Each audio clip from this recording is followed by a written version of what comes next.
All right, I don't know why this didn't happen last night. I was trying to get this to work last night, but it didn't. I'm here now, though. And yeah, I usually don't do weekend stuff, but it's a 15 game card today. I'm Pearloism. You're listening to Pearlo's NHL betting prediction and hockey talk. Frolic.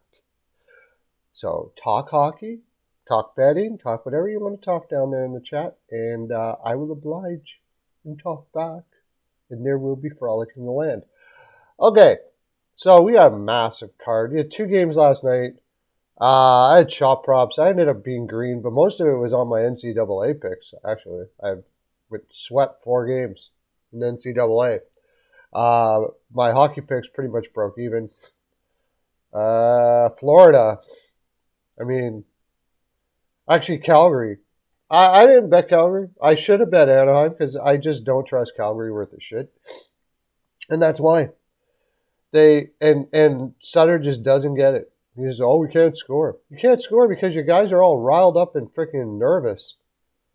Like you don't know how to calm guys down. They're playing like every game. I even in the playoffs, like even if you do make the playoffs, it gets tighter in the playoffs. People are more nervous, but the loosest teams win, and by that I mean the ones that are basically the most confident. Look at Colorado last year. They didn't play tight. I mean, they played good defensively, but they didn't. They were picking corners and they played loose. It's your natural way to play, and if you watch Sutter before the game and stuff like that, he looks like he looks like his wife is pregnant. He's going to lose a baby. Like, it's terrible, and that just there's an energy that goes around the room. And it's happened like that for him ever since like the last 2 years in LA. It's been like that for him.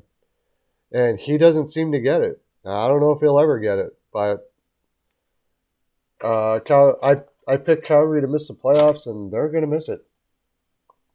So we're just going to go to the games today. Boston versus Detroit. Now, this is so juiced up, it's ridiculous, but how do you not take Boston? Off a loss. I got this at 6.5, under at 6.5. Off a loss. What are these guys have played? Boston beat them 5-1 at home last game. Oh, 5-1. I took the under in this. It's been under almost every game. I'm positive Allmark is going to be in. I can't make a case for an over here. Boston just doesn't play that type of game. I mean, maybe they just want to have some fun today and beat the shit out of Detroit really bad after losing to the Oilers, but it just doesn't seem to be their way. Boston minus 1.5 just seems to be the only thing you can play. Even though it's juiced up. Sometimes something is so automatic, you got to do it. Even if it's, you got to eat the juice. And I think in this case, you just eat the juice. Maybe you want to take team total over for Boston, but they have a tendency to try to shut things down all the time because, it's just, you get ahead on a team like Detroit, and let's now keep on practicing our shutdown defense for the playoffs, and that's kind of what they do. Maybe Detroit team total under, but I bet you that's all juiced up to shit.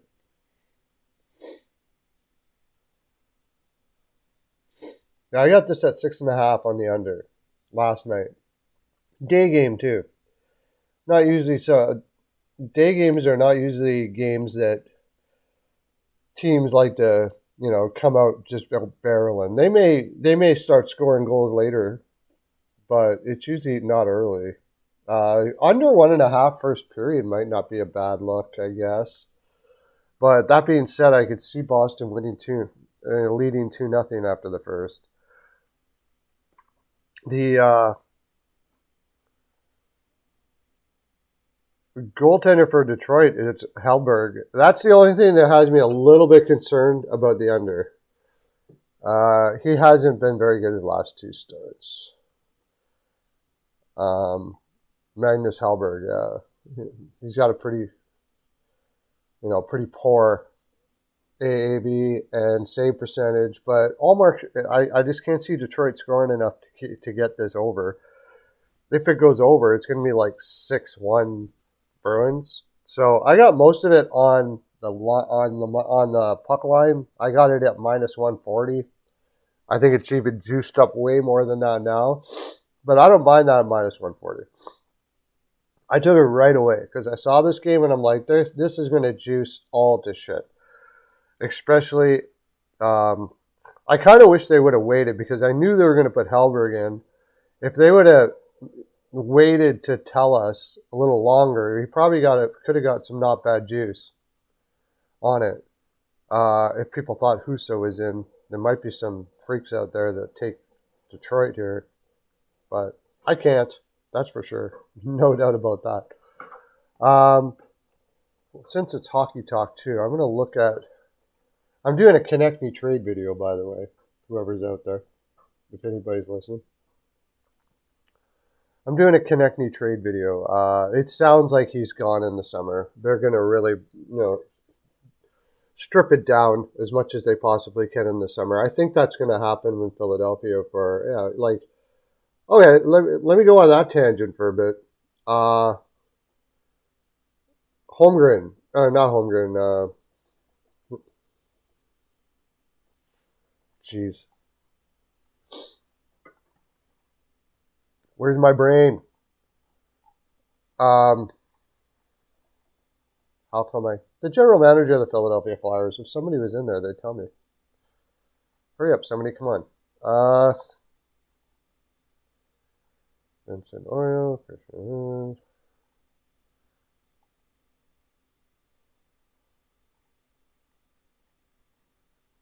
The name is totally escaping my mind and is bugging me. Chuck Fletcher. Why couldn't I remember that? The timing, people said, of when they should have fired him earlier, all that sort of things like that. I think they really, really wanted to wait till the off season to do it, for one thing. They also, Chuck Fletcher, if you knew Chuck Fletcher, like I listened to Bruce Boudreau talk about Chuck Fletcher on Sirius Radio yesterday. And he said he's just the kindest guy in the world. He's just a humble, really kind, gentle man. And he had nothing but glowing things to say about him. He said he was just awesome to work with and all of those sort of things like that. And I think, they genuinely like Chuck. And so there probably might have been a perfect time to let him go. And I wouldn't be surprised if Chuck went to them and said, okay, look, are you moving on? Because I might have an opportunity here and I want to get my family organized. And, you might see Chuck move on to some other state or province or whatever, wherever he's going to go next, he has an opportunity. So they said, all right, we'll let you go. And that's the reason why. I think that's more than likely the reason why he was let go when he was. And it wasn't before the trade deadline. Also, at the trade deadline, I don't think any general manager would have did any different than he did. I just don't think you're getting anything for Van Riemsdyk.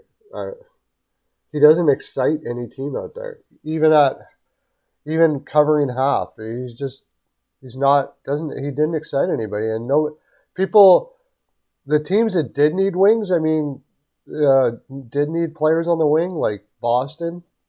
They got Bertuzzi. You're going to take Bertuzzi or you're going to take Van Riemsdyk?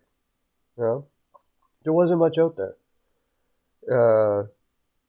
So by the time everybody picked what they wanted, Philadelphia was left holding the bag. I think they got offered a fifth or something like that.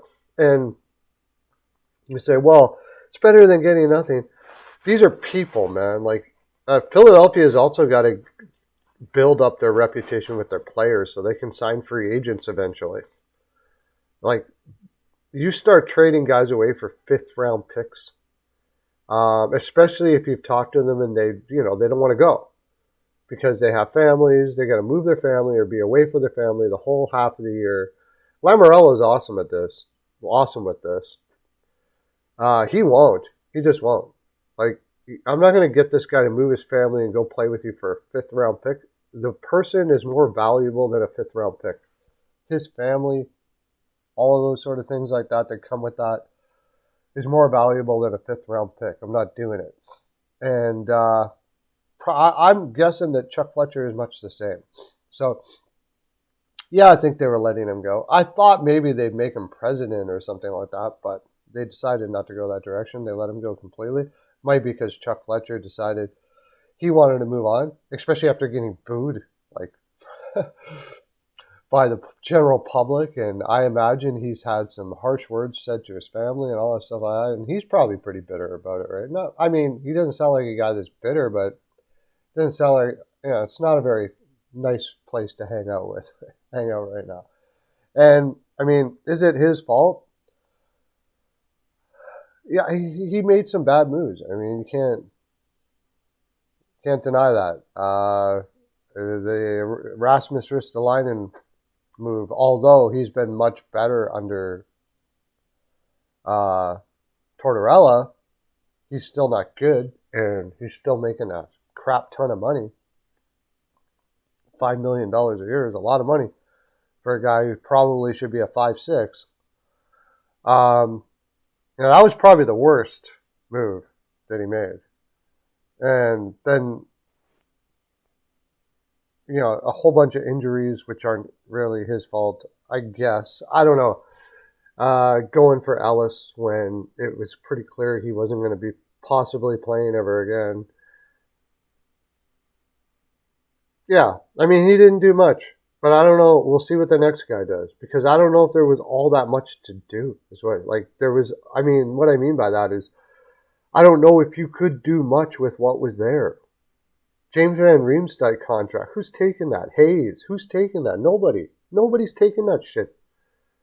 You got Hayes making 40. He's got 49 points in 64 games, and Tortorella benched him this season.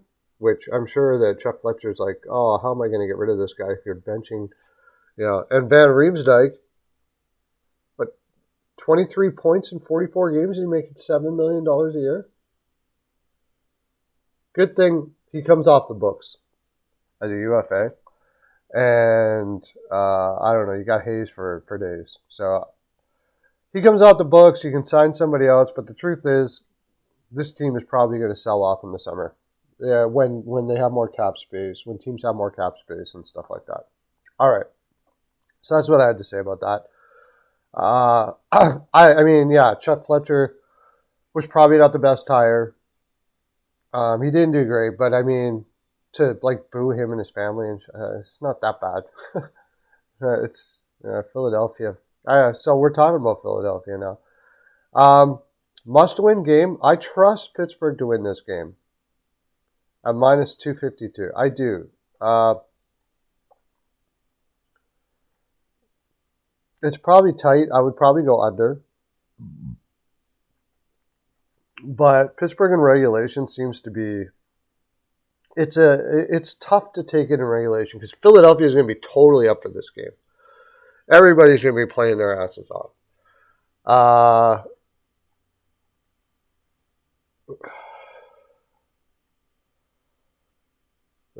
Philadelphia has only won one game against Detroit in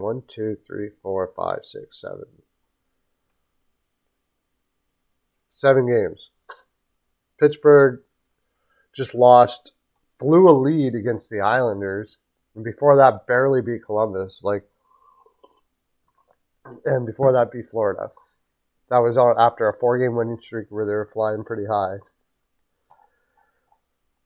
This should be a pretty tight head-to-head matchup. What are they head-to-head?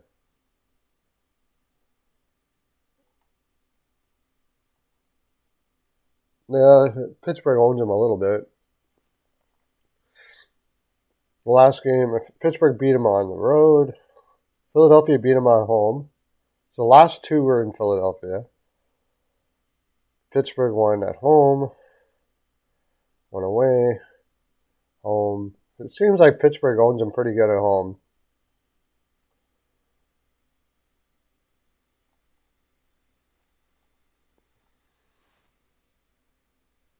Yeah, Philadelphia are 1-5 straight up in the last 6 games against Pittsburgh.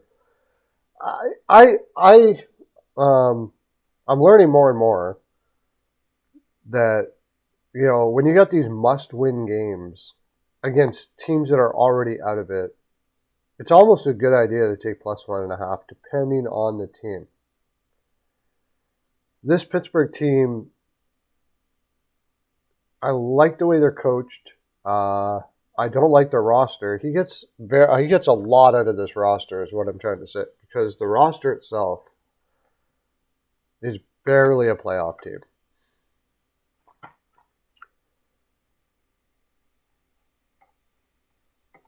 We'll bring it up here.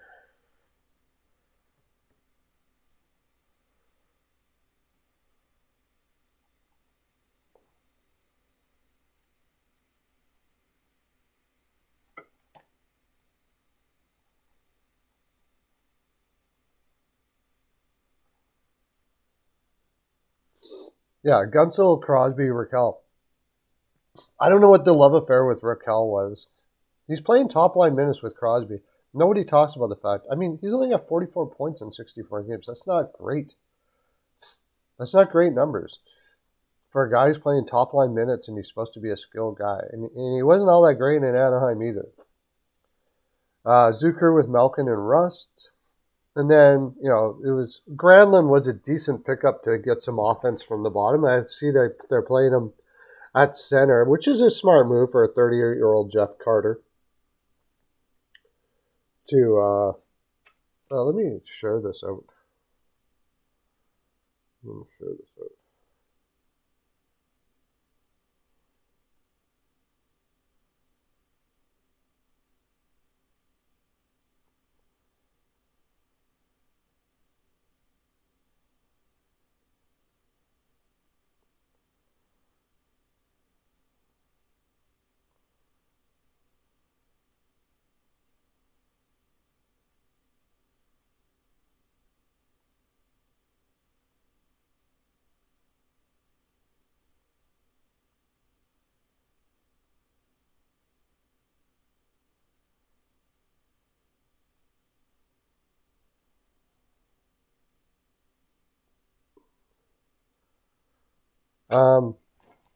Yeah, it's the bottom six. It wasn't. Bonino wasn't bad. I mean, it's not a great top line. Let's face it. It's okay.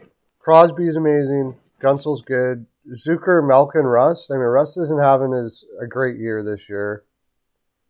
Zucker's having a better year, but not great. And besides that, you just kind of.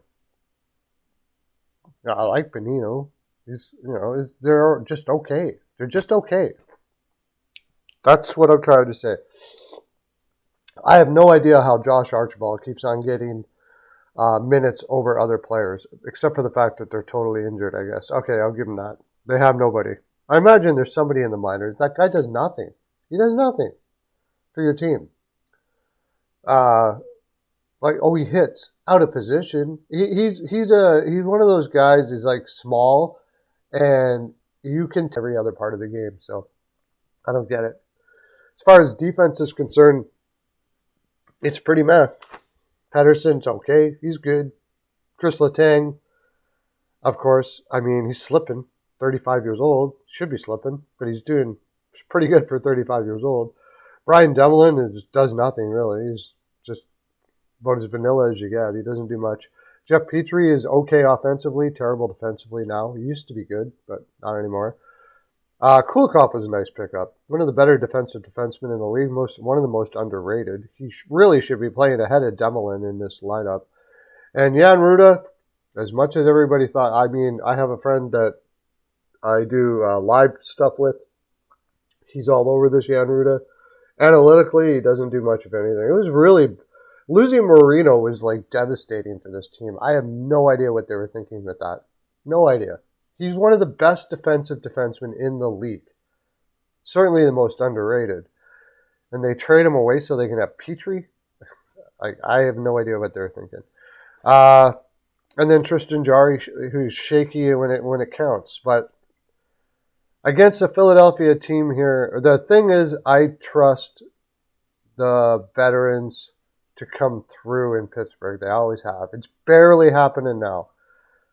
It used to be like almost automatic that you look at the lineup and say they shouldn't win, but they'll win. Now it's getting to the point where this team is getting a little old in the tooth, and it's not happened as easy as it did before. But I think it should happen here in Philadelphia. I'll take Philadelphia in regulation.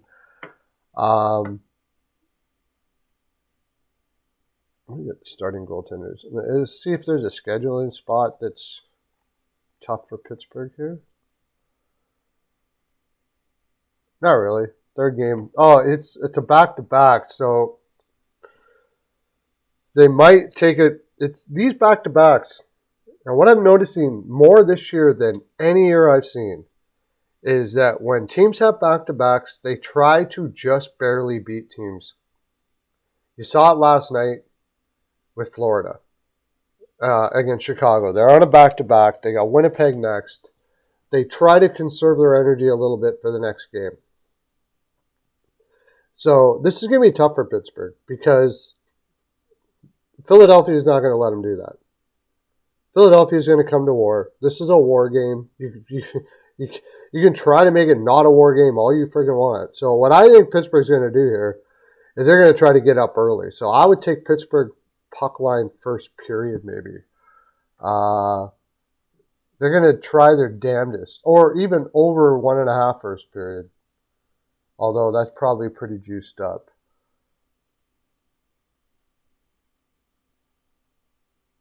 They want to get up early.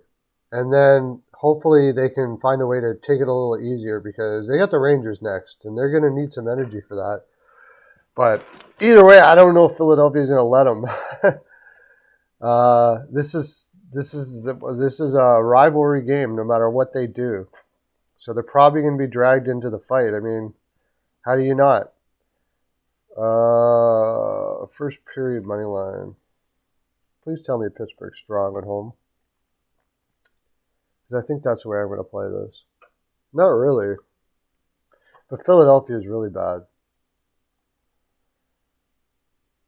First periods, I believe. Yeah. Yeah, I would take Pittsburgh minus 0.5 first period. I think that the big one is going to be the first period for them. And then they would love it to get up like 3-0. And then if they want to go to war, at least it'll just be a couple guys fighting rather than having to beat the shit out of each other all the way through. And then watch. If they do go up 3-0, Philadelphia might come back.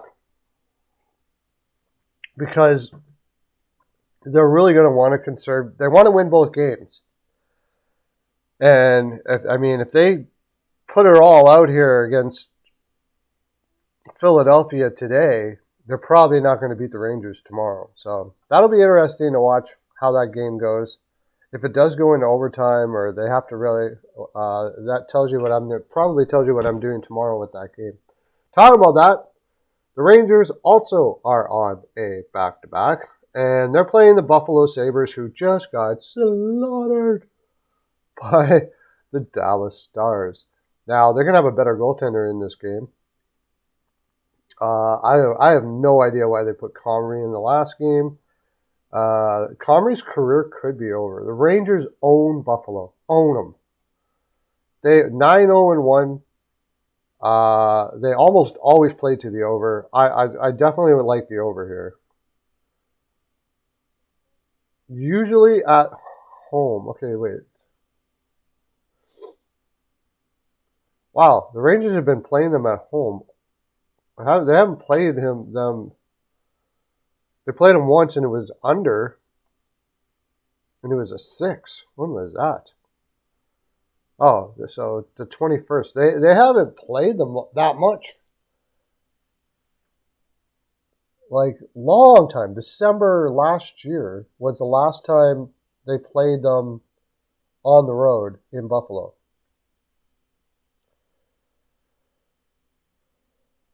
Buffalo just is not good at home. I got to take the Rangers here. I just have a difficult time trusting. And that's been the hard thing about capping this year. There's a lot of teams that there's so much parity. There's a lot of teams it's hard to trust. Montreal Rangers played Montreal 2 nights ago, so they did have one night off. Yeah, that's the other thing about taking the over here is if they do get up again, they also have Pittsburgh tomorrow. However, they're pretty secure in their playoff spot. Total's gone over in 10 of the last 15 games. Buffalo just isn't good at playing unders.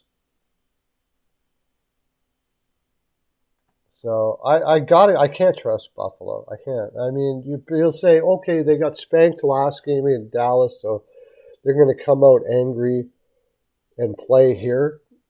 Okay. If I remember correctly,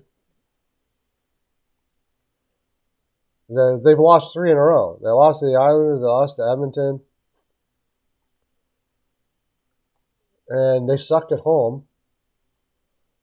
And their goaltender, see if there's any surprises in goal yet. It's probably Luukkonen, right? Luukkonen's not that good. I imagine the Rangers want to get, I mean, yeah, they just barely beat Montreal. And I am not a fan of this team, not because it's the New York Rangers, just the actual team as far as the success they're going to have. Shesterkin has not been himself. And so I think the over is a good play here. And I would lean the Rangers.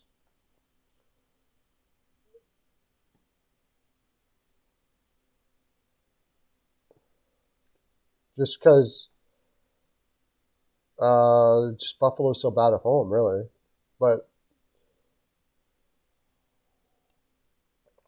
how are the Rangers' road record is pretty decent, I believe. Yeah, Buffalo's 13-18-2 at home. And the Rangers are 19-8-5 on the road. They're actually a better record on the road than they are at home. So, yeah, I'll take the Rangers. I'm sure it's juiced. It's minus 145. I'd just take them on the money line. I'll eat the juice. And probably go something. I already did something on the over already.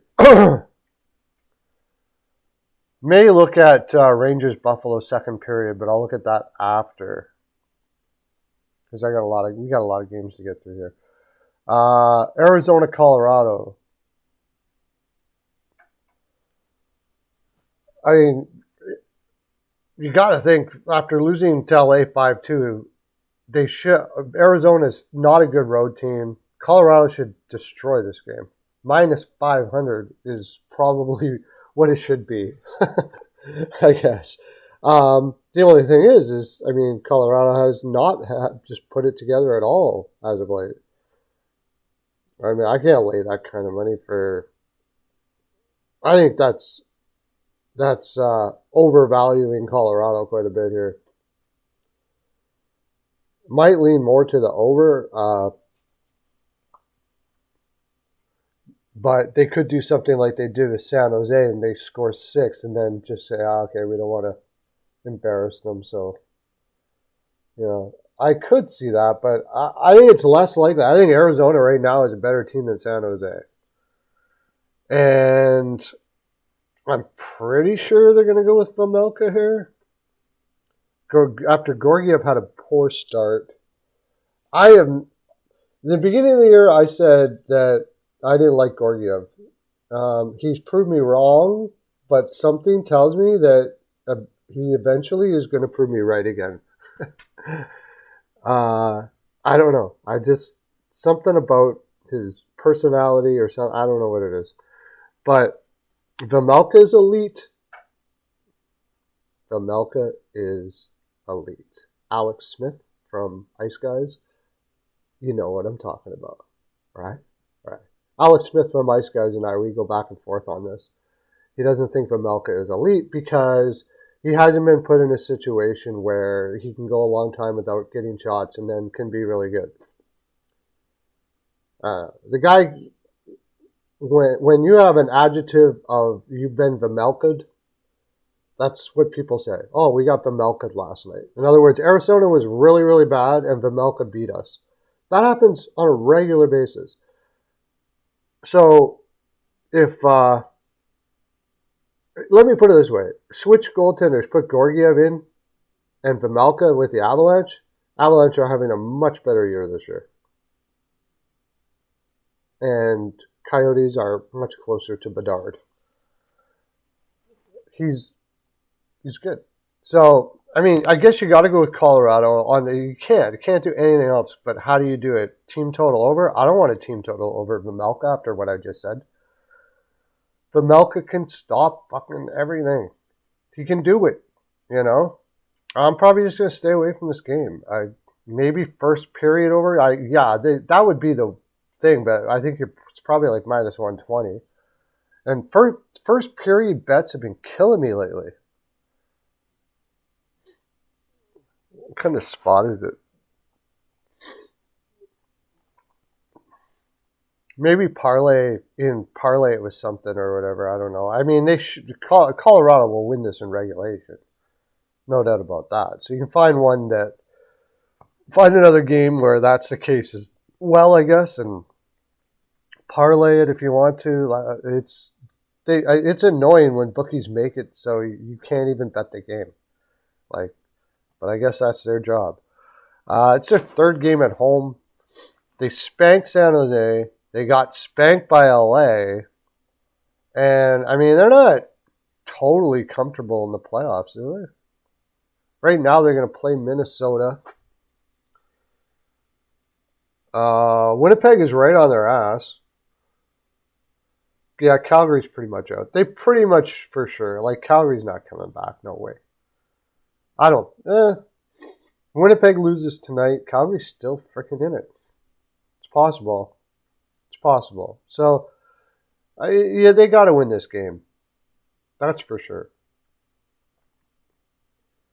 And you're going to have, it looks like Colorado, Minnesota in the first round. I could see Minnesota winning that, man. If it wasn't for Kaprizov being out, but he's supposed to be back. I could see them freaking winning that. I really could.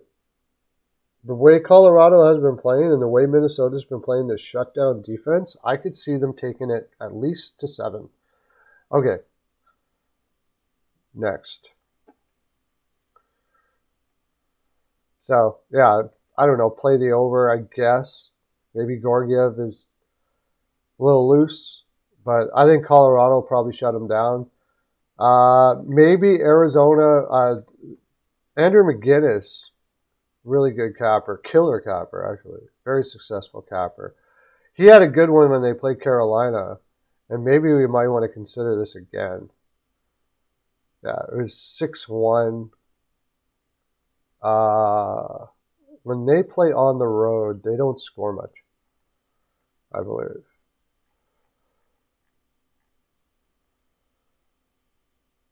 They got 2 in Dallas, 1 in Carolina.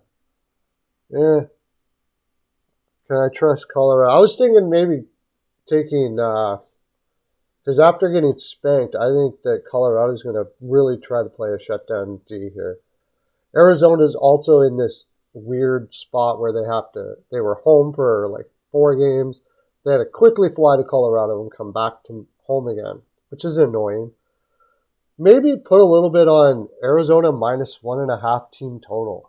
Colorado shuts them down. They only can score 1 goal. That, you can probably get some pretty decent money on that. Pretty decent value. I think it's possible that Colorado could shut them down like that. Where's Alberta plays? There we are. Let's take a look at what that pays.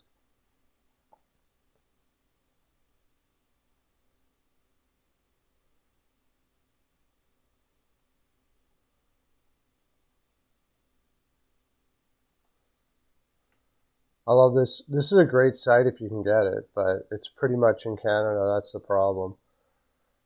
Play Alberta. It's actually, I don't know, it could be just in Alberta, to tell you the honest truth. And I am in Alberta, but it's a great site to get all kinds of different plays. Gives you pretty much everything. The only thing it doesn't give you is player props.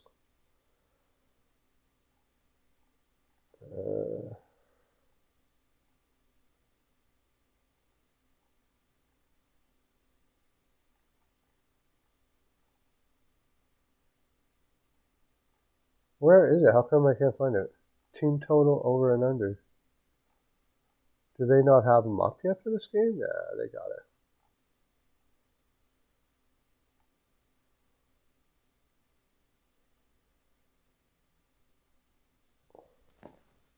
See, you can get Colorado -2. I like that play here. That's what I would do, but I can't give it out to clients because very few books allow you to take -2. I love that play. You know, if they don't win by, they're probably going to win by 2. If they only win by 2, then it's a draw. They got to win by over 2. Colorado first period money line, but where the heck is their team total overs on here? Here we are. Colorado over 4.5. No, I don't like that. I was looking for the under. Yeah, see, Arizona under 1.5 plus 150. That's not bad. It's worth the sprinkle. I think it's possible they only get one. They don't score anything. They only get 1 goal in this game. I'd rather do that than play like Colorado -2.5 or something, because that's pretty much what you would have to do to get any value in this game. And Colorado could spank the shit out of them like that. There's no doubt about that. But this Arizona team is spunky, man. They don't screw around. I will be looking at player props. Go to bpalpicks.com. You'll see all my player props for today, and there will be a bevy of player props for sure. No doubt about it. I've been playing more and more of them all the time. I really enjoy them. Also, you can check out my TikToks too.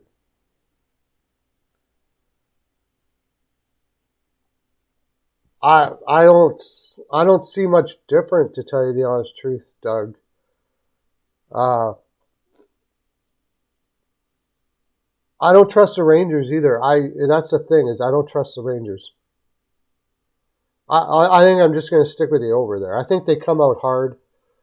Buffalo first period money line, but I mean, they play so fucking nervous at home. It's ridiculous. Like, I'm surprised. I'm really surprised, because I was like a big fan of their coach, Granato. But I'm starting to wonder now. Like, it's every game they play like nervous nitties at home. And that's on the coach. That's on the coach, man.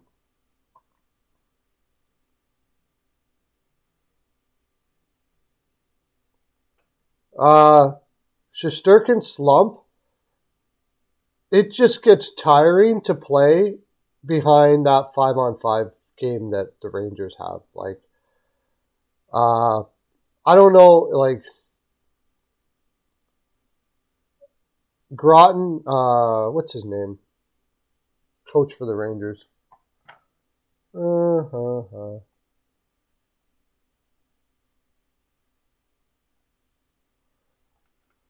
Names are not coming to my head today. It's really annoying. I spent probably 4 minutes trying to remember Chuck Fletcher's name. Gallant. I don't know if it's Gallant.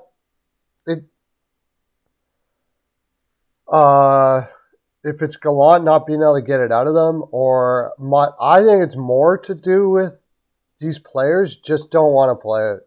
They want to play pond hockey. Zibanejad, Panarin, these stretch passes. How many times do you see like Fox and Miller and stuff have to stretch pass all the way up to the blue line because the forwards have already left the zone, flew the zone. They're not protecting down low in the lower part of the neutral zone at all. So honestly, I just think Shesterkin gets tired of it. It's hard on the psyche to realize that your forwards just don't give a fuck about you. Let's face it. Yeah, I don't think it's a defense here either. I think it's the forwards. And then you go get Patrick Kane. That's going to help you? Not even close. No, they don't need a better offensive coach. I don't know what you're talking about. They need somebody that can kick these guys' asses and get them to play 5-on-5. They need Tortorella. That's what they need. Back. They need Tortorella again. Try playing the way they're playing with Tortorella. He will literally smack heads. Like, these guys literally need their heads smacked. They're big New York Rangers, big money, hanging out in the clubs, swanky, whatever. Come in and play like a bunch of loose fucks. I would drive me crazy. Drive me crazy. If I was a coach, I would be swinging sticks, man. It would make me sick to watch. It makes me sick to watch these guys play.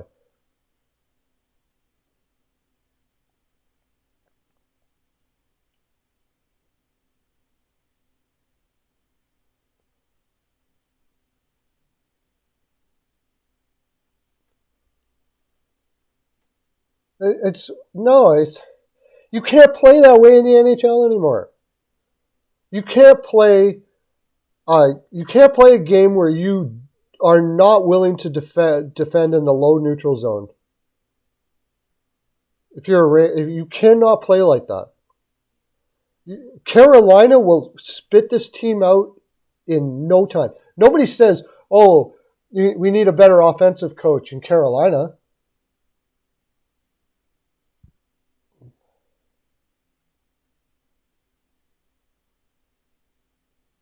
Yeah, the reason why is because you're not going to get offense playing the way you're playing.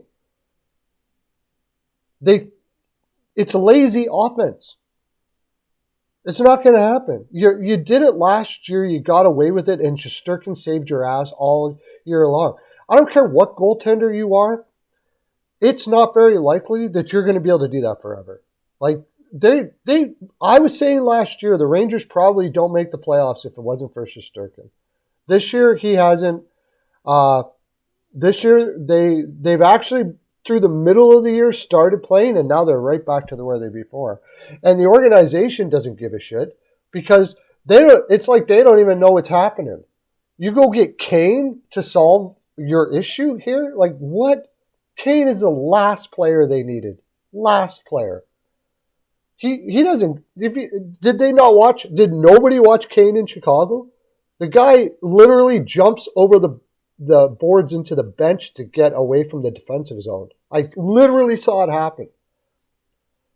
This team is going nowhere. I don't care what you say. I don't give a shit about your Tarasenko was a good pickup. He's good 5-on-5. But besides that, Zibanejad is just he's a zone. He's like Huberdeau. He flies the zone. He tries to get a stretch pass so he can get a breakaway.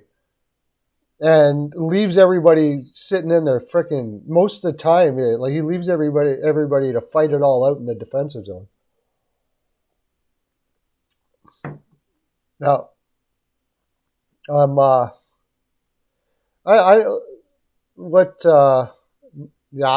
Rangers are going nowhere. They're not beating New Jersey. They're not beating anybody in the playoffs. Yeah, I mean, it's not really pissed. It's just hard mentally to know you've got to be the best goaltender in the world every single game in order for your team to win. It's tough on your brain, and when you do it, and you see guys like Zibanejad and even Panarin a lot of the time, and now Patrick Kane, and quite often Kreider too, just not even give a flying fuck and just take off in the zone. Take off out of the zone way before you're supposed to. As soon as Fox or Miller gets it on their stick, they're flying the zone. You're like, thanks a lot, guys. Yeah, I'll just be back here while you cough up the puck in the neutral zone over and over and over again. And not only that, if you're going to do that, you're supposed to have a guy backing you up. So if you don't get the puck, they don't do that. There's nobody backing anybody up in the neutral zone or anything. And I just can't see how Gallant doesn't coach that. I just can't see it. But I also can't see how I don't see Gallant talking about it either. So, uh, yeah, it's a shit show. And nobody talks about it. Nobody can talk bad about the Rangers. Oh, Trouba hits people. Who gives a fuck? Seriously. Guy can't play defense worth a shit. He has big hits every once in a while. Yay! All the fans go up and stuff like that. Well, wouldn't you like to cheer in the playoffs and when you win a series? Wouldn't you like that? Because if you want to do that, this lineup, the way they play, ain't doing it. No way. Okay, so there's my rant about that. So, anyways, yeah, I mean, I don't know if I like the side at all. Buffalo could come in and play super hard, and if they do, the Rangers will probably do what the Rangers do. I could see a draw just like in Montreal, but I would look to the over. I can't see the Rangers shutting anybody down. I can't see Buffalo shutting anybody down. So this seems like an over all day to me. I already have it in.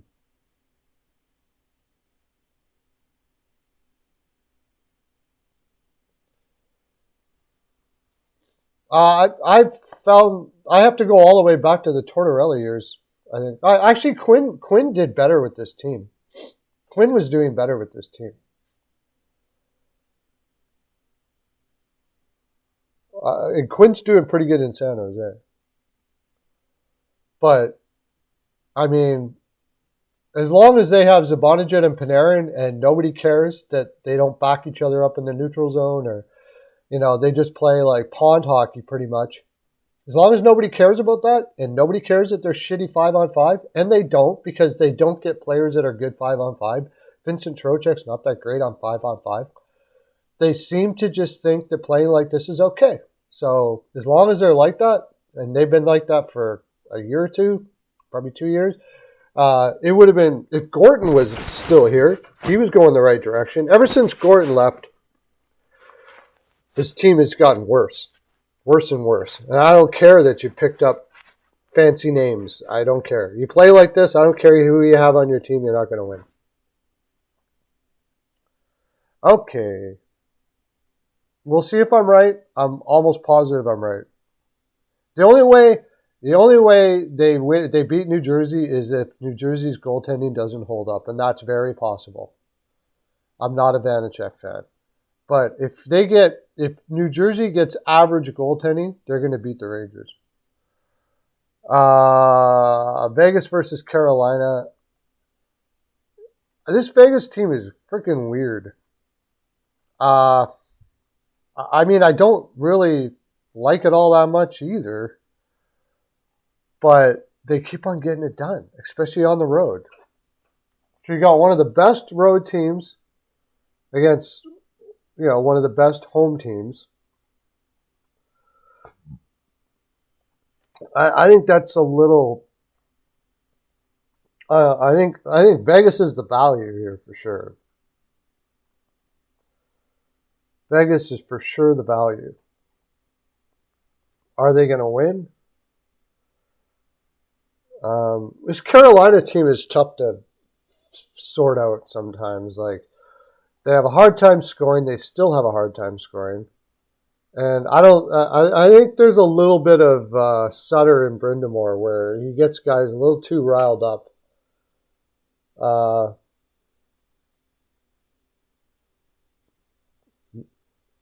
It's this first game of a back-to-back. They just outshot Philadelphia all this shit. I mean, it's got to be. I can only go under. I don't know why the heck that Oddshark would put this as an over. I can only go under here. I imagine Quick will be in net.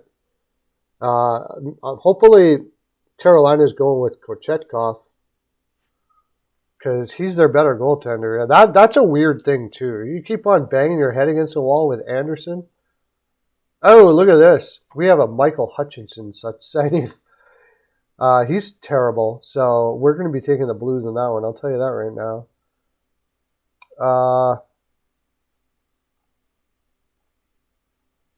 Did I miss a game here? Probably did.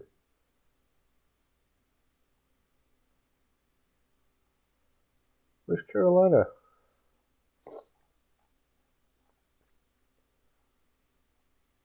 Oh, no. Is this right? Is Carolina playing today? Or did I just look at Sunday? Yeah, here we are. It says it might be Kochetkov against Quick. And Carolina's been on the road or Vegas has been on the road for a bit, even though they're a solid road team. They got outshot against Tampa Bay. They got outplayed against Tampa Bay, and they pulled it out. I don't think they're going to be able to do that against Carolina. And then they got St. Louis after this. So, yeah, they're going to be playing Quick here. I just have a hard time. I just have a hard time believing that Quick is going to all of a sudden turn it around. He was just absolute ass all year. Comes in here with some energy and he wins 2 games. And I mean, it's probably that angry energy. I'll show you energy, but that always wears off. Does it wear off here against Carolina?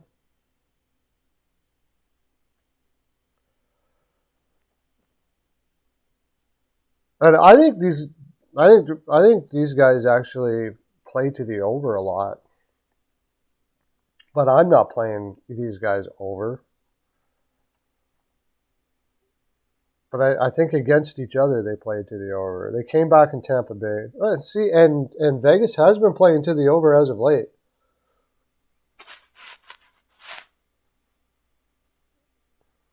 Before the game last night in Philadelphia, wow.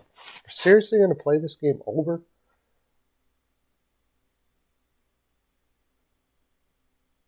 They beat a Tampa Bay team that just didn't give a fuck. 6-0. Arizona. Last time they played, it was 3-2. So yeah, when they play tougher competition, they've had an easy schedule, Carolina.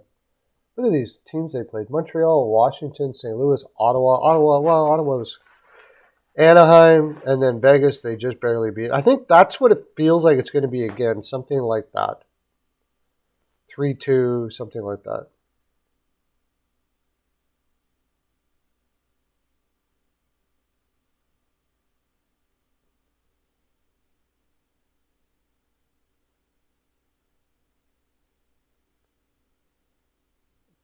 Chat, ask chat, who's chat? What are you talking about? Who are you talking about?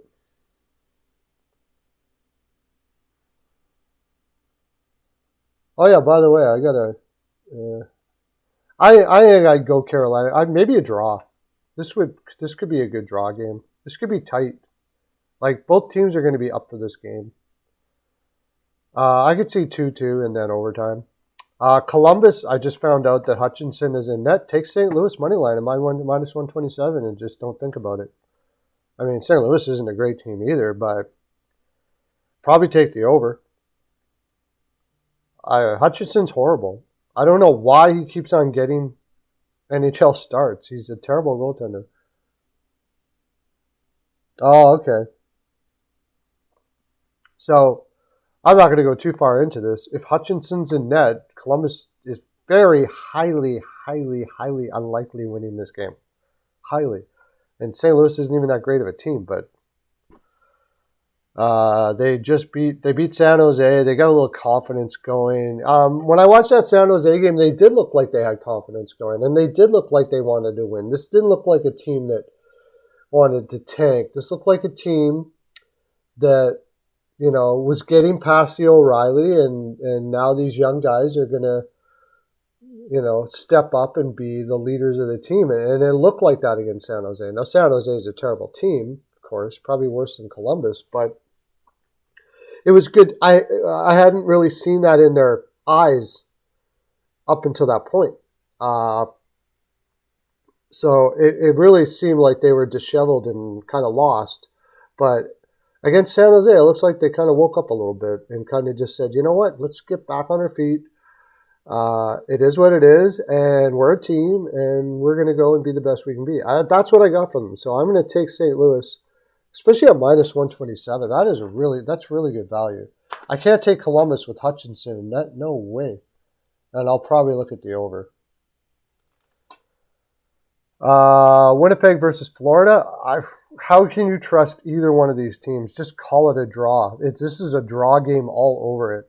If one team gets up, they won't hold the lead. Either one. I could see an under here. But Bobrovsky playing back to back though, I don't like that.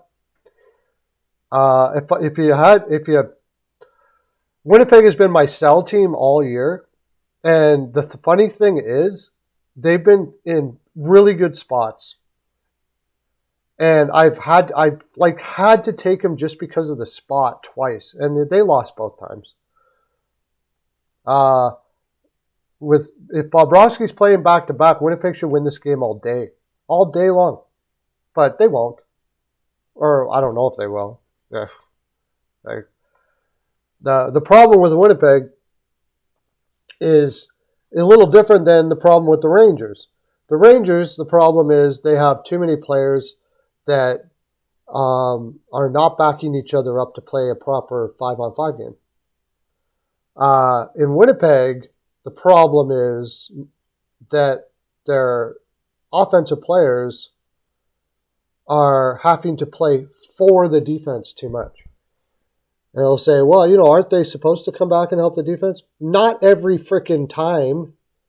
You can't play the full 200 feet every single play. Over a season, it's going to burn you out all this shit. You got to muck and grind in the corners in the offensive zone, and then you got to go do it again for the defense in the defensive zone because they can't get the puck out to save their lives. That's the way Edmonton was too. And they burn out. They burn out every year, and they're probably burnt out here, and Florida probably will win this game. I guess. I don't know. Winnipeg should win it, but they're probably tired by now. But on the same note, I can't trust either team, so I think I would go a draw here. Over. I mean, if you like Florida, it's probably going to be over. Are they going to go with Bobrovsky back to back, though? I think they have to. It's a must win. They can't put Lyon or whoever it is in this spot. They just got to hope that Bobrovsky can hold up. And I doubt he can. Because he doesn't strike me as the most well-conditioned athlete in the world. Yeah, they're putting Bobrovsky in again. So the Jets should win this game with Bobrovsky playing back-to-back. They should win it. No doubt about it. But I don't trust him as far as I can throw them. So I'm probably not touching the side on that game. I'll watch it and laugh as I'll watch. Another thing about Winnipeg, much the same as in Calgary with Sutter, Rick Bowness is a freaking stress case. He looks like he's going to have an aneurysm behind the bench every single game.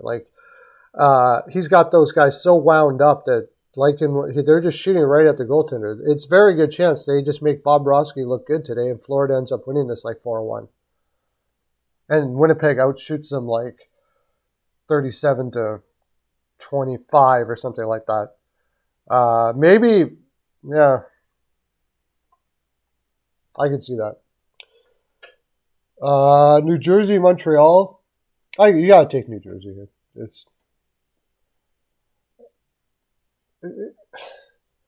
It's tough though because New Jersey's pretty set in their spot. Montreal does play with pride, and I think Allen's in net, and Vanacek has not looked good this last little while. So maybe it's not as easy as I think.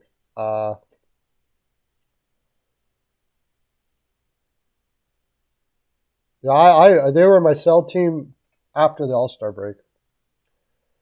I didn't think they were going to be able to hold up at all. I think New Jersey's coming off a loss, right? And they've pretty much owned them.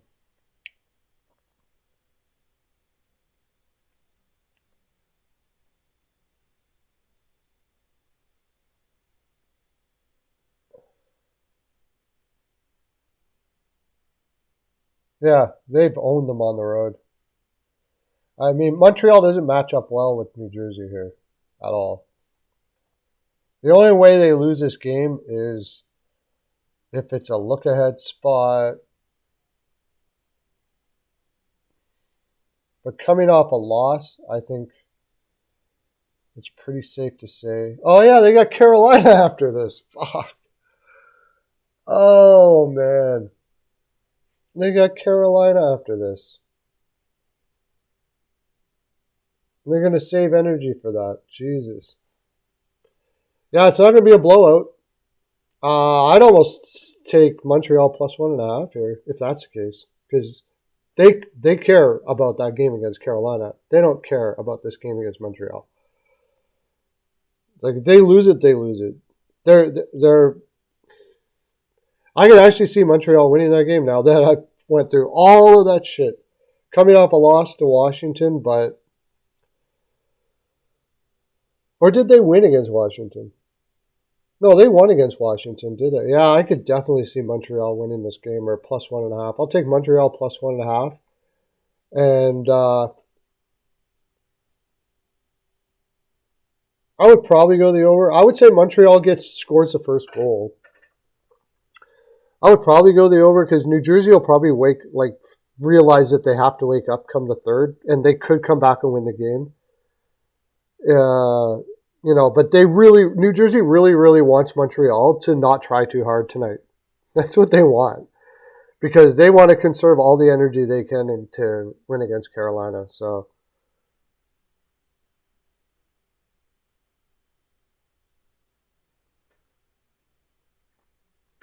I would take a little bit on Montreal plus 1.5 here. Or if you're feeling Randy, take him money line. I think New Jersey's really, really, really, really going to want to spank Carolina at home, and they're not going to want to kill themselves against Montreal. Montreal should know that. So they're going to come out and say, screw you, we're going to drag you into a war whether you like it or not. And New Jersey's going to be like, nah, we don't want any part of that. We want to win tomorrow. Yeah, so I could see Montreal there.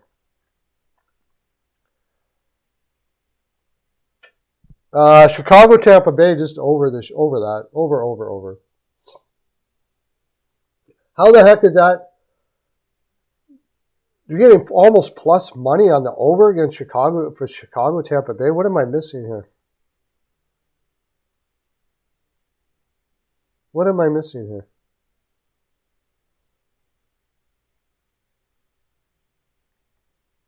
The juice on Tampa Bay is ridiculous. With their recent form, it's probably not a good idea to puck line it. What am I missing? I guess the last time was under when Tampa Bay was in Chicago. But, it's been over every game besides that one. Oh, way back when Chicago was a different team. It was 4-1. But Elliott's in net. He's going to let a couple in. Unless Tampa Bay just really doesn't give a fuck. Like, that would be the way this goes under. If they are just, and it could be. They look fed up with something there in Tampa Bay. They just want the season to be over like yesterday. Just get this over with. I don't give a shit. And teams kind of get like that. Especially if you're in the playoffs every single year. The regular season can be just boring after a while. Just like, okay, here's Chicago. All right, let's go play Chicago. And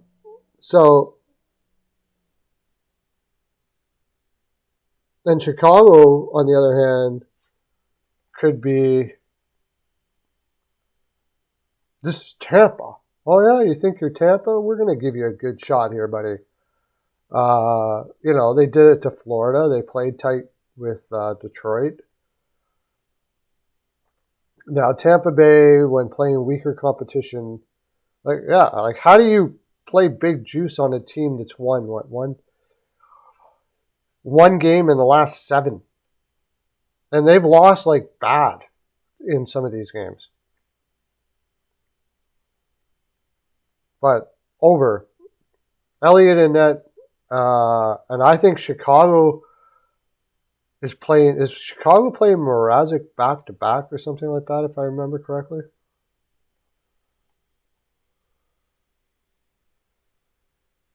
Yeah, they're on a back to back. Oh, and they've been terrible on a back to back. Oh yeah, Tampa Bay's got to win this game. I'll tell you what. 3 games in 4 nights, 4 games in 6 nights on a back to back.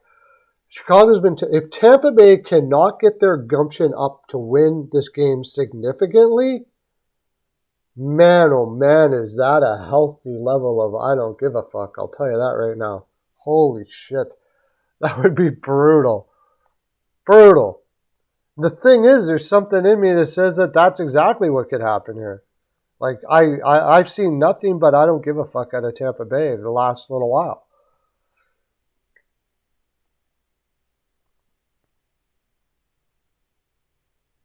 So, I go the over, for sure. Maybe Tampa Bay or Chicago plus 2.5. That's some of the things. Montreal, can you do that now? Chicago plus 2.5 is minus 135. I don't know. If Tampa Bay does decide to, they can pick their score here. They can slaughter Chicago if they feel like it. They could. They wanted to.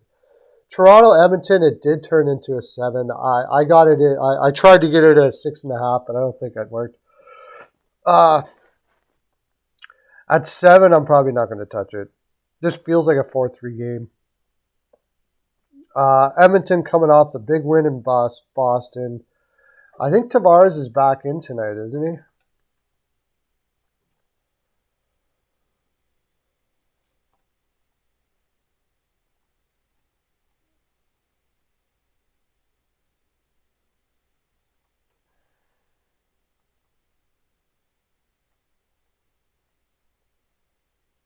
Oh, maybe not.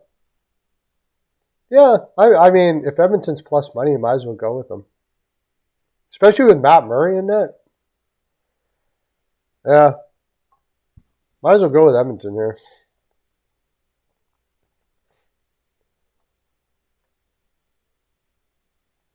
Coming off that win off Boston, that I personally don't think it was that great of a win, to tell you the honest truth. Boston, it's people, oh, McDavid didn't score and we still won. Yeah, how many times is that going to happen? You know what I mean? Like, I look at it as Boston shut down your top 6 and you happen to win a game. If Boston can shut down your top 6, what's the likelihood of you winning most of the games in a 7-game series? Like 0. 0. You got to find a way that Boston doesn't shut down your top 6.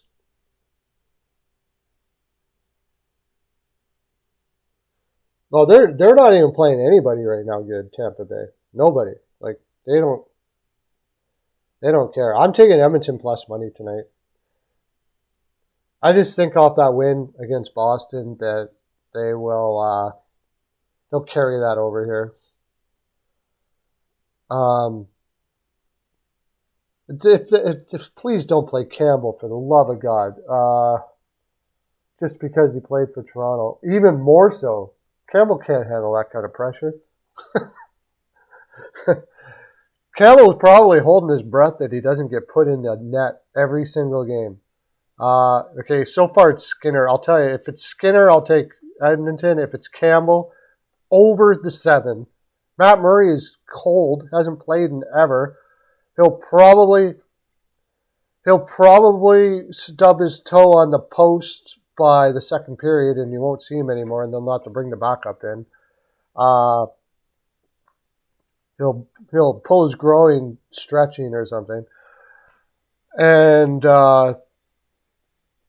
so I can't trust Matt Murray coming back off of all like cold, and I can't trust him. So if Skinner's in, I take Edmonton. If Campbell's in, I don't take a side, and I will go over 7. I will. Campbell's in. I don't like to go over 7s, but you can't get more over 7 than that. A cold Matt Murray and Campbell with these two teams. Yeah.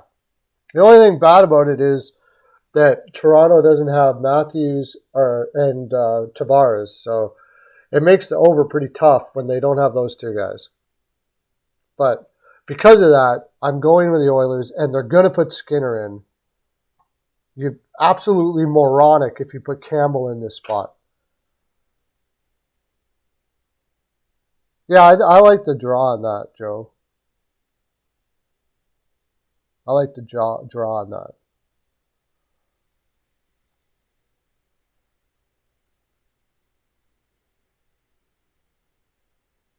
Yeah, and that might do it. Like Chicago might come out hard and piss them off.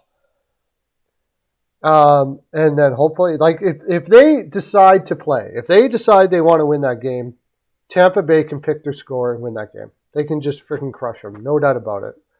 But I'll probably do it live. I'll watch. If they come out hard early, then I'll probably go. I'll put something on Tampa Bay, somewhere along the line there. Washington versus the Islanders. I just go the Islanders. I don't really like the Islanders as a team, but I like Washington less.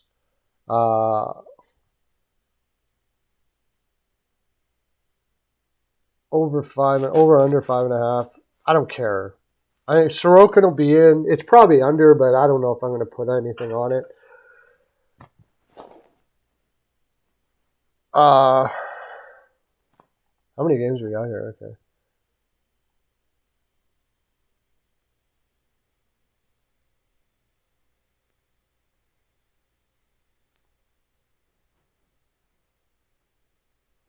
Yeah, you got to get under their skin, yeah. If Chicago plays like just really slow, and they can win that game because just take Tampa Bay right out of just put them to sleep. That's what Tortorella used to do at Tampa Bay all the time. Just tell him, just ice it. Always tell his goaltender to always cover it up. Just keep the pace like super, super slow. Just put him to sleep and then try to beat him. But I'll take Islanders unless they're in a bad spot of some kind. I don't think they are. No. They just came. The big Pittsburgh win. It could be a letdown spot, but there can't be a letdown spot for the Islanders right now. Barzal's still not back. I mean, I would lean the under just because the Islanders don't have anybody that can score. Sorokin just stops pucks like all day long. And I think just Washington is, they're kind of in let's get this over mode, I think. What was the last?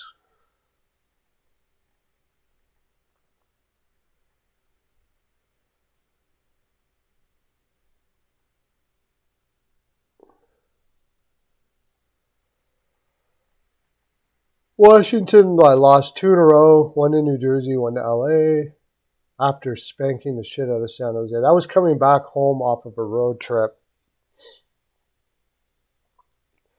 New York Islanders, yeah, they've been just finding ways to win. I don't know. Something tells me it could be over here, but I don't know why. I probably just will stay away from the side.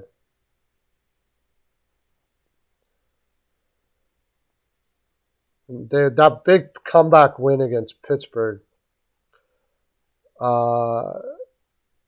do they kind of like, put them in a playoff spot? Do they take a breath here? That's the thing about what I'm trying to say. They come home and then they're back on the road again against. Oh, they're going on a Western road trip after this. How long? 3-game Western road trip. Could be a confusing thing for. I'd probably lean the Islanders. I could see a draw, too, because the Islanders do play. Look at like close, quite a bit.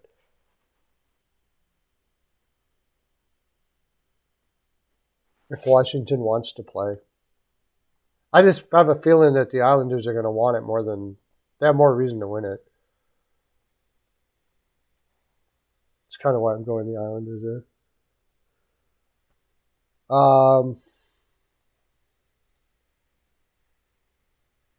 Dallas versus Seattle. Tough one. Okay, this is weird, all right? Look at this scheduling spot. I'm going to take Seattle probably because this scheduling spot is just stupid. They were at home against Calgary. They flew all the way to Buffalo and then come back to the west to Seattle. That's ridiculous.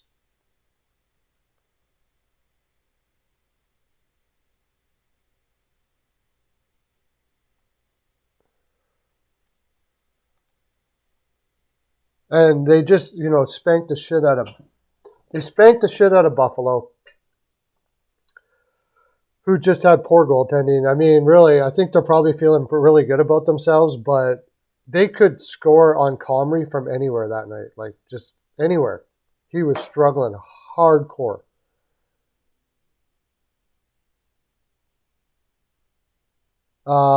So I lean Seattle here. A plus money at home after Dallas did all that traveling. I would put a little bit on Seattle. Why not? I mean, I don't think the Dallas could keep it rolling, I suppose. But, I mean, that's just a shitload of travel, dude.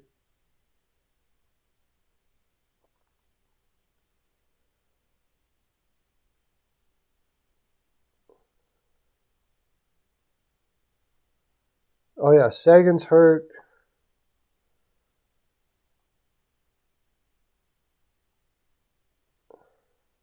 They lost to Ottawa, Ottawa, they lost to Ottawa, but there's nothing, I mean, you can't really, Ottawa's playing balls out every night, and that was before beating Anaheim, Colorado, Columbus. Yeah, they're a good team, man. Seattle's a good team. This Dallas team has traveled all the shit and they're getting plus money. I'm going to take them.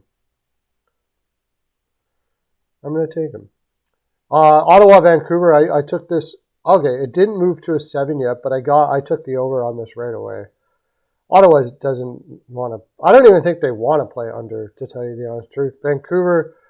The only thing that scares me is Demko will be in net. And I don't know why. I have a feeling that the trend is to the under with this series for some reason. Yeah, a little bit. But, I mean, Ottawa's just been playing overs. Their whole goal is to torpedo score the shit out of everybody. That's what their goal is. And I think that's because they know their goaltending isn't spectacular, so they kind of have to do that. Going to be tough to do that against Demko. I imagine Demko will be in here. But Demko's been in the net long enough to realize that this defense is complete ass. And you're going into the game knowing that you're going to get pummeled every night. Probably take Demko saves prop over, I would say. But the thing that's tough about this game is that Ottawa should be getting tired eventually here. They played a shit ton of hockey recently. They did have 2 days off after that Chicago and then played Seattle. Yeah, tomorrow is going to be tough against Calgary, but Calgary could lose to your Pee Wee team, so they're so tight and round up that they couldn't. Did you see the game yesterday? I had Gibson over saves, and I didn't even think because I thought, they shoot like crazy. But this was like one of the most important games of the year for them.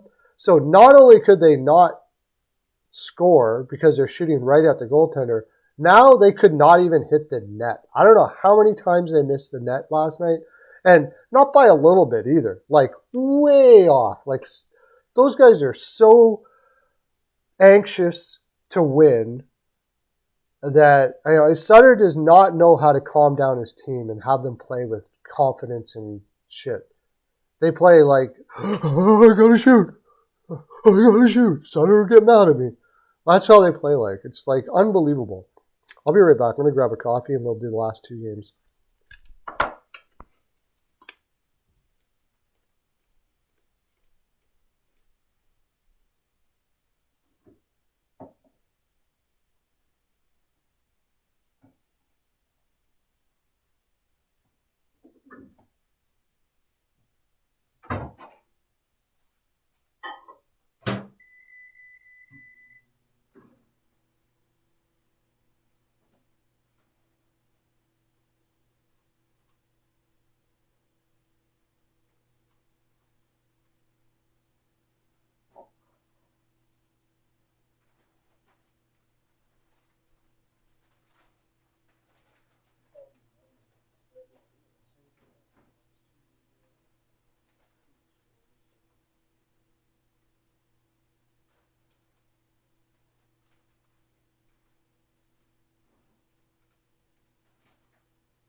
Okay, do the last two games, and I'm going to go watch the Ice Guys with you guys. Nashville, Los Angeles, take LA. Nashville's done. Done like dinner. LA in regulation. Don't overthink it. Over 6 for the hell of it. LA's just playing balls out right now. They're getting ready for playoff time. And I think, personally, LA is probably going to win the West. You heard it here first. Edmonton ain't beating them. Colorado, if they get Landeskog back and stuff like that, that'll be one hell of a series. Now, tough time with Minnesota. Everybody's gonna have a tough time with Minnesota. Because they've been playing playoff hockey all year. The thing is, I kind of wonder if Minnesota is just going to pooch out, sort of like what Nashville did last year. But I think LA could make it to the finals this year. I really do. With Korpisalo, the way he's playing, they'll get spanked all to shit by Boston. Boston, LA, I think that was a final at one time, wasn't it? Boston, LA. And I don't know, like, the theory is that the team in the East is going to be too beat up by the time it gets there. I think that's true of just about every team but Boston. That's why I think Boston's going to win the Cup. It's the first time I have picked a President's Trophy winner to win the Cup. But I just think they're destined to win the Cup this year. I don't think anybody's put in more work, prepared themselves more than Boston this year. Those guys are in peak physical condition. Peak. Now, I think this is the first time that the President's Trophy winner wins the Cup. They have set themselves up in every way. Like, their game is effortless.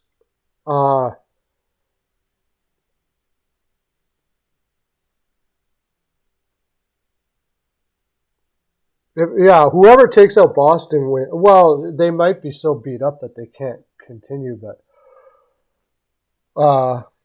I don't see anybody taking out Boston. I don't. And finally, Minnesota, San Jose. San Jose is over. It's all over, man. It's all over. They couldn't keep it close against St. Louis, although Reimer will probably be in net. But Gustafsson will be in net.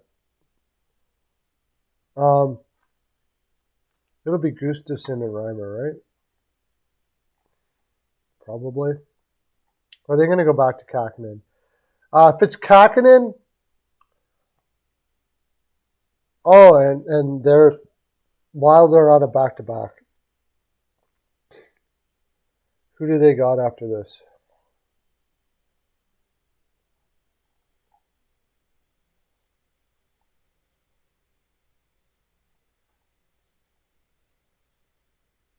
Oh, Arizona.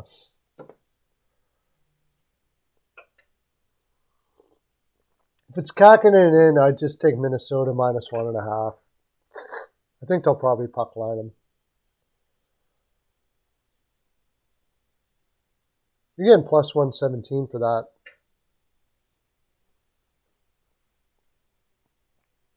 $999 to 1, yeah. All right. And if Kakkonen's in, Minnesota might even be able to score on Kakkonen. They might have some fun tonight. Pull this over. All right, that's my full 42. We'll look at Sunday. Oh, yeah, that was a back-to-back, Boston and Detroit. Now, Detroit might actually win that one at home. Usually works out that way. Rangers, Pittsburgh. Pittsburgh. I don't trust the Rangers on a back-to-back. Depends on the goaltenders. Vegas, St. Louis. Vegas has played a shit ton of hockey. That's a tough one. Both on a back-to-back. Probably Rice and who's their backup right now? Hill. Vegas probably pulls it out. Carolina, New Jersey. That's going to be one barn burner. I want to watch that one tomorrow. I don't know who's going to win that. I don't know. New Jersey's going to be up for that game. That'll be one hell of a game. That'll be one hell of a series, actually. And Winnipeg, Tampa Bay. We'll see what Tampa Bay does tonight. If they wake up, they should beat Winnipeg on a back-to-back all day. All right, that's my full 42, guys. I'm going to go watch the Ice Guys with you guys. Want to head over there with me? And subscribe to my channel. Remember, bpalpicks.com. It's the place where all the money is. That's it. Have a great day, everybody. I'm trying to come up with a better slogan than that, but maybe write one to me. Have a great day, everybody. Okay, bye.